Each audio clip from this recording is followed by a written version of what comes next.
Welcome to the ABCs of Preschool, the show that covers all things from parenting to childcare.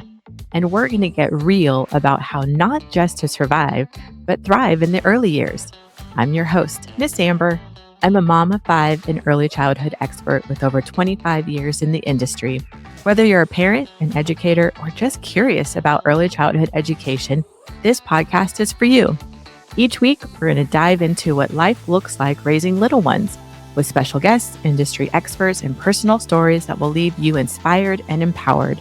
Get ready to explore, imagine, and discover the beautifully messy that comes with these magical years. Buckle up, because thriving during the early years is a wild and rewarding ride. Hello, everybody. This is Miss Amber with the ABCs of Preschool podcast. Thank you so much for joining me. I'm excited to be here. It's just a gorgeous day. It's a beautiful day here in Northern California. I wish it was fall. I mean, I guess technically it is fall, but it's been warm here. So I am pretending it's fall because I'm in jeans and a t-shirt today rather than shorts and a dress. And I refuse to lay out anymore because I want it to be fall, like I have any power. But it's a really beautiful day. I hope that you are having a beautiful day as well. So, one of my schools this morning, meeting with my leaders there and just having sometimes when you're running a business and you're running schools, you're going to have like some open, transparent conversations. And so that was this morning, just kind of talking about things and reminding ourselves like customer service and blah, blah, blah. But today I have this shirt on and it says, "We all grow at different rates." And if you're watching this on YouTube, I have the shirt on. And so kind of inspired me to come home and talk about the truth of that. And as educators, as parents, I think it's a really good reminder to know that our kids, our students are all growing at different rates. And why? Like, why? And what does that even mean? I think it's so easy for us to put kids into a box with our expectations, how we see them growing, what we want for them, rather than to just embrace that kids grow at different rates. And especially if you're an educator listening to this, it's just good to remember because it's funny because sometimes I've been in the classroom and I've had students that look 3 years older than they really are, but emotionally, socially, let's say a 2-year-old. I've had a couple 2-year-olds come through that look like 4-year-olds. So you forget, you expect them to do so much because of how they're built, how they look. They look way older than they truly are. And that can go vice versa. Right. I've also had kids come through that were way smaller on the size scale, but were small, but very mighty. So it's just a really good reminder and to pause and to remember that each child, if they're your own kids, if you are in a classroom setting, grows at different rates. And I mean, emotionally, socially, all of it, not just physically. So today's podcast is just kind of going over the why. Like, why is that? And what do I even mean by that? And if you're a parent of multiple kids like myself, this is something really to remember as well as you're raising your multiple kids, because I remember my daughter did not walk until almost 16 months. And I started to freak out a little bit. I had my son, my third born son, right before her was walking like really young, like 9.5 months or 10 months. And then my daughter wasn't walking until she was 16 months. And so that's just one example of my motherhood journey with my kids and all of their differences. And just like last week, talking about raising kids, it's just a reminder that everybody develops differently. So let's dive in. Like, what does it mean to grow? And like, what am I talking about? And obviously, it's the basics, right? So when you have your baby, when you have your kids, especially these magical years of 0 to 5 is where I'm really zoning in on. The amount of growth is so extraordinary. I think that's why I love this age so much. Getting taller, gaining weight, developing muscles, that's all physical growth, right? We can see that. We can see our kids are healthy, they're growing, their clothes are getting smaller. They're getting taller, their shoes, especially the ages 0 to 5. Thank goodness I had 3 boys back to back and then my daughter, so all the clothes were, like, being reused constantly, which was awesome, and then I started matching them, which was so adorable. I loved it. I matched my boys all the time, especially we were in public. I would put, like, the same color shirt and shorts on so I could remember, like, if one went missing or, like, got lost in a store, I would know what they're wearing because I would match them. Oh, those were the days. So cute. We're going on a family vacation in a month. I wonder if I can get matching shirts and if they'd wear them for a photo. That would be adorable. But physical growth, right? What does it mean to grow? Is physical growth. That is what we can see. We can see that within our kids, our students, our babies. They're just getting bigger, they're growing. But then there's also the mental growth. They're learning new things, they're talking, they're walking, they're playing with others. And that is like a really wide scope, right? Like my firstborn was talking at, gosh, 9 months. So my first two are 17 months apart, and my oldest was talking full on sentences, like full on sentences from very, very young. He was just a talker. And that's just how he developed. And then one of my youngest kids didn't talk for a really long time. And then I have one of my other kids that had to have go to speech, and we had IEP interventions, and throughout their whole education experience all the way up to 8th grade, they had speech. And so that is just, it's such a wide scope, right? And so I don't want to say like, don't worry, but just give grace and love, because the mental growth, it could be so different. And you may have 2 kids, you may have 3 kids, you may have 4 kids like myself, and each one of them are developing so different. And that is normal and that is okay. And especially in your classroom, too, I think having the expectation as an educator, as a teacher, of meeting your students just as they are and giving them just what they need and not expecting them to do way more than they can mentally or physically or emotionally handle. Right. Like I have taken over a couple schools over the years, both Montessori, and this is not a bash on Montessori at all, because everybody runs Montessori programs very differently. But I have taken over 2 schools and turned them into Loving Starts. And the transition was very difficult because what was expected of the little kids, like my 2-year-olds, for example, I'd walk into a classroom in the process of buying a school, and 2-year-olds, little ones, like just turning 2, were at both centers, were required to sit on their mat and finish a job fully and throughly, even if it took them an hour. And for some, that may work fine because some kids, they thrive with that. But there was a lot of kids that I saw that were just struggling and they weren't really getting the concept. They were just being forced to sit there. And like I said, so many different Montessori's run differently and different expectations. But walking into a classroom, seeing that always, like, it didn't sit well with me, because we can't expect our 2-year-olds to do things that a 4-year-old will do. Or we can't expect our 1-year-old baby to do something our 2-year-old would do. So we really have to dive into the milestones and research them and really have a good understanding of what is the window with each age group. And there's emotional growth that happens, like learning how to handle your feelings, like happiness, frustration, and sadness. Some kids do not have their words, so they're biting, they're hitting. It's just teaching our kids and recognizing that that is all growth. The more words that kids have, the more they can communicate, the more they won't be as frustrated. And here's a tip for you. I did this with all of my kids. We implemented this a lot of time. We do this in our baby room at our school when we have infants, is sign language. I think implementing sign language with your little ones, with your children, with your students, especially the young ones, the toddlers, the infant program, the early twos, because a lot of kids do not have those words, but they can sign words from very early on. And all of my own kids, we taught them sign and they could speak to us before they even had the words.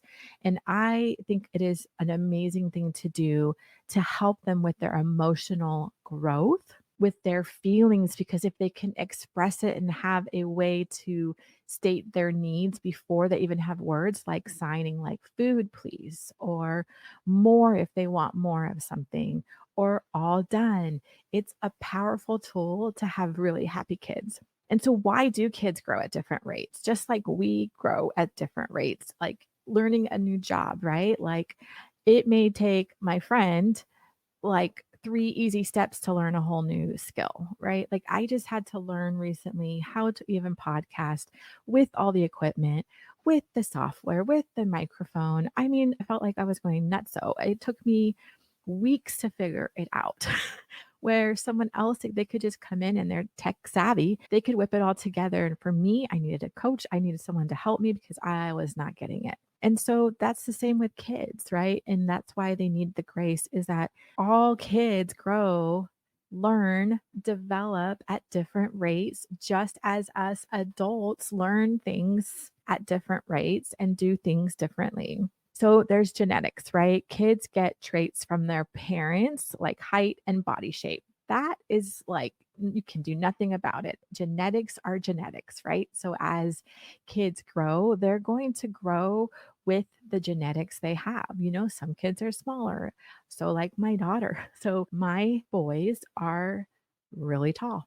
They all are tall. I look up to them. My daughter, because of her genetics, we adopted my daughter. She is Guatemalan. I have to, every time we take a photo together, I like squat down a little bit and I get to her level because she is way shorter than me. And obviously, that is genetics. And then there's environment, what kids eat, how much they move, even where they live can affect their growth. And that is a powerful one, right?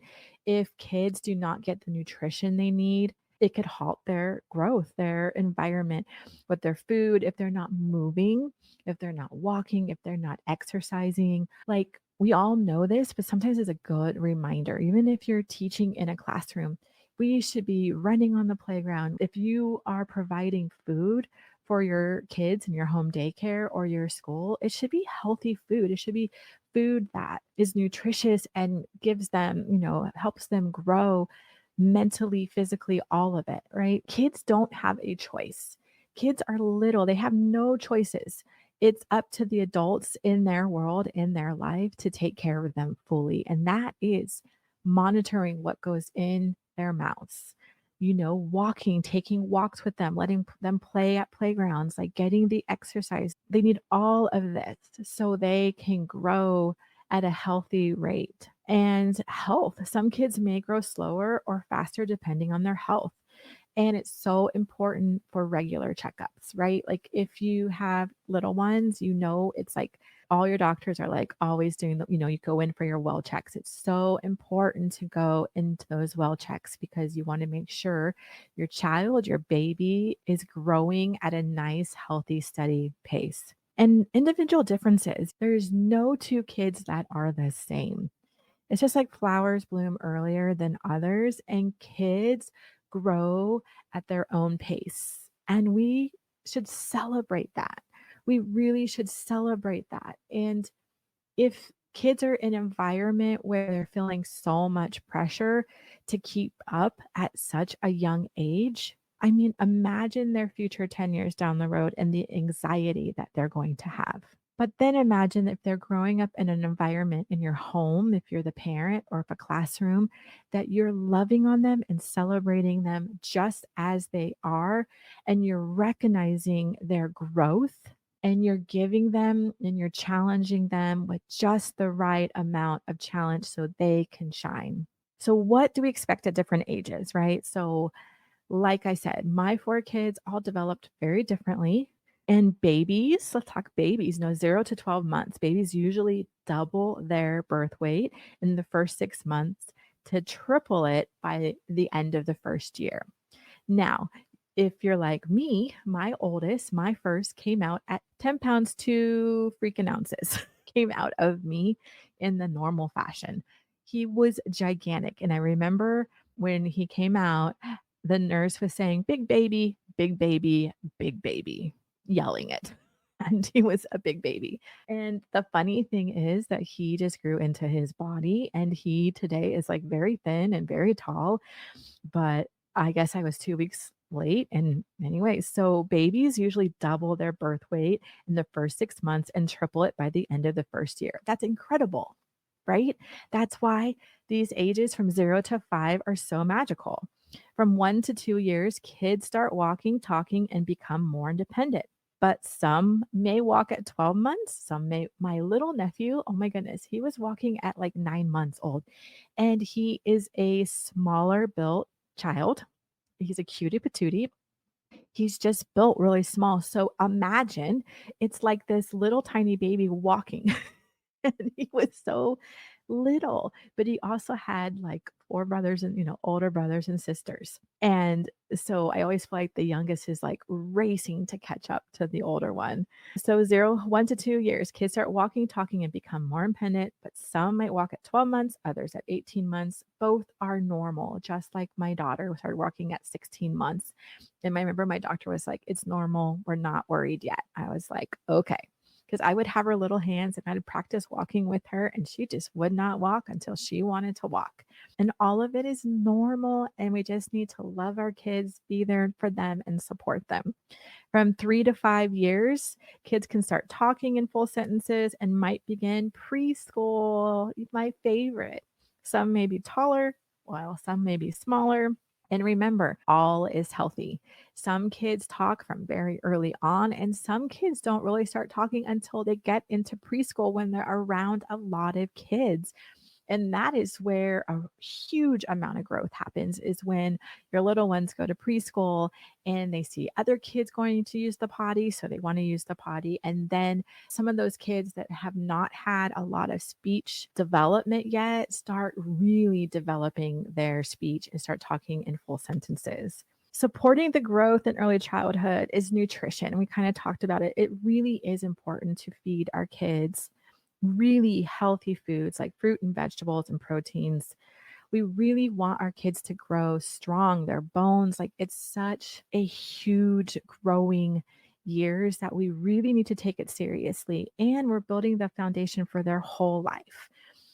For years, I've seen kids come through preschools with just all packaged foods, or like the chips and just things that will not give them vitamins and the protein that they need to especially be in school all day long. So we really want to give them very nutritional food. It's so, so important.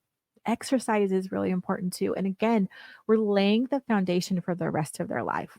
And we want our kids to grow up healthy and strong and not struggling with illness. And like, diabetes is really on exploding, and kids with obesity is exploding. So as educators, as parents, we really have to take on responsibility of really putting in the good nutrition into our children.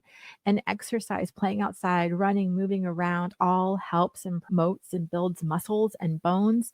And sleep, this is huge. Sleep, sleep, sleep. I can't say this enough. We as adults need more sleep in our life, but kids, especially when my kids were younger, they were all in bed by 7 and they slept till about 6:30. Sleep is so important. These kids need a ton of sleep. Let me tell you, toddlers, kids, little ones need sleep between 11 and 14 hours a day. I cannot stress this enough. It is so important for our little ones to be sleeping and getting good sleep and being on a sleep routine. I have another podcast. I don't know, I think it was episode 4 or 5. I would check that out on sleep training. It is vital for our kids to get the sleep they need, and a lot of it. Setting the right bedtime, an appropriate bedtime, and sticking with it every single night is, I'm telling you, it is gold. It is so important for kids' growth and emotional support. Being surrounded by love and encouragement and learning opportunities help children grow emotionally and mentally. That is huge. We need to surround our kids with love and kindness and respect and encouragement and support. like every single day. We need to show up with our kids, with our students, with our own kids, with love and kindness and support. Okay, when to be concerned and then when not to worry. So, regular doctor visits is going to help. Go to the doctor and do those well checks. Super important. Doctors can track the growth using charts and explain if there's any concerns, and they can look further into that. And then signs of delayed in growth if kids aren't meeting the big milestones. So if you're like 2.5, and your child is still not talking, or if they're not walking by 18.5 months, 19 months, those are some times where it is good to go to the doctor and really ask and try to figure things out. Remember, small differences are normal. Like everybody's going to grow at different rates, but sometimes too, listen to your gut. I have to say, like your gut, if your child is just not, if it's becoming kind of obvious your child is not developing at a normal window rate and your gut is just saying something's off, listen to your gut, truly. You know, when I had cancer at 31, I found my first lump at 30.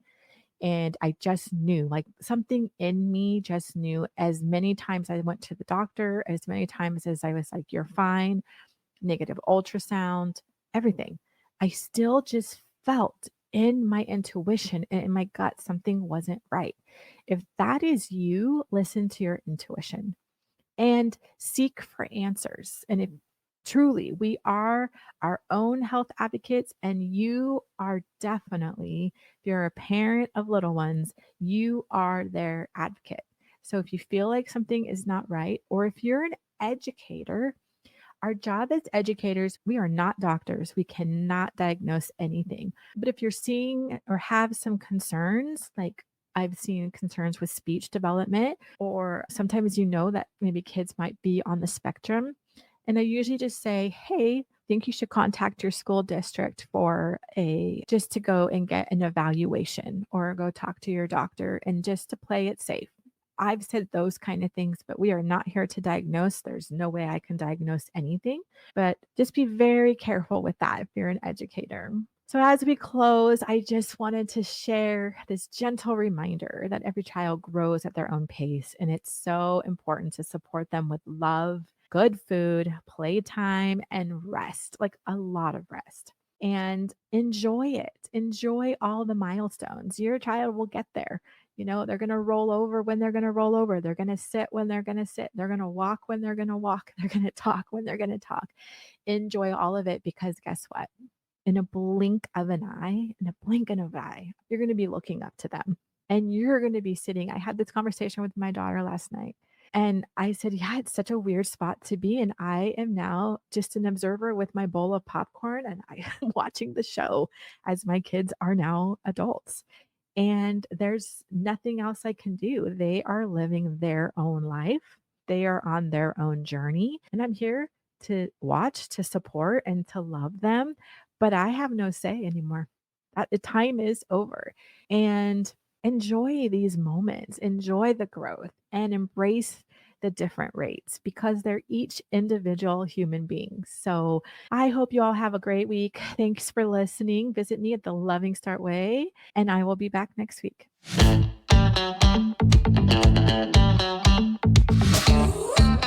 Thanks for listening. I appreciate you so much for taking the time out of your busy schedule to hear this podcast. Make sure to hit the subscribe button so you won't miss the next episode.